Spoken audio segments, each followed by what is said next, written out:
Okay, the next shot that we're going to do is a routine view of the skull. It's called a closed mouth VD view.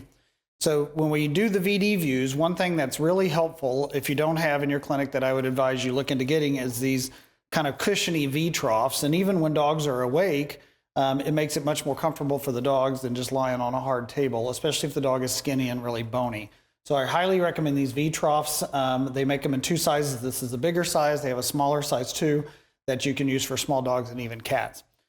So what we're going to do is we have our dog here. She's positioned in a VD view. And the first thing that we do is we just eyeball her and try to make sure that she is positioned nice and straight in the VD trough. We don't want her leaning one way or the other. And so you kind of line up your golf shot, basically. You stand on the end of the table and make sure she's not twisted this way or this way. You want her nice and straight. And the straighter you can get the whole dog, the easier it's going to be to get a nice shot. So the closed mouth VD view of the skull is what we're going to shoot right now. And obviously we want the mouth here closed, and we want to have the hard palate and the mandible to where it's parallel to the tabletop.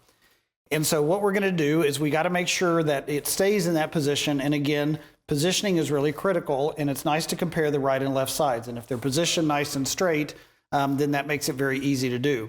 If she's crooked like this, she's crooked like that, she's crooked like this, then it makes the shot very tough to interpret. So what we want to do to be able to hold her head in that position is we're going to get some tape, and you can use the medical tape like this white tape here, or masking tape actually works really well too, and it's much, much cheaper. So you want to get some tape, and I'm going to put it on this side of the tabletop way over here and tape it down. And then I'm going to get the tape and I'm going to move it all the way over here and put it on the top of the mouth, and then stretch the tape over here to where it's on the other side of the tabletop. So now we have her sitting there. She's not moving anywhere. And then again, we want to line up our golf shot. So we want to get at the end of the table, and we want to look at her head. And we want to make sure her head isn't rotated one way or the other, kind of like that.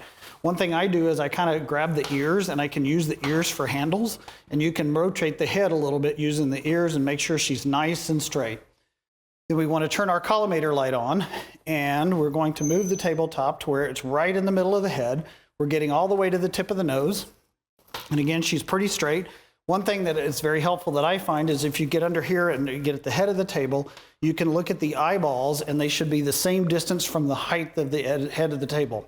The other thing that's very important to do is this little guy here, this little spring that goes along with the cuff that goes along with the endotracheal tube. We want to make sure it's not in the middle of the shot. So you want to always make sure that this is somewhere on the outside, not in the mouth, not superimposed over the nose, somewhere on the outside of the head. So once we have her nice and straight, we're going to put our right marker over here. Remember, she's lying on her back, so this is the right side. We put our right marker over here. She looks nice and straight to me. And that's how you would want to shoot a closed mouth VD view of the skull.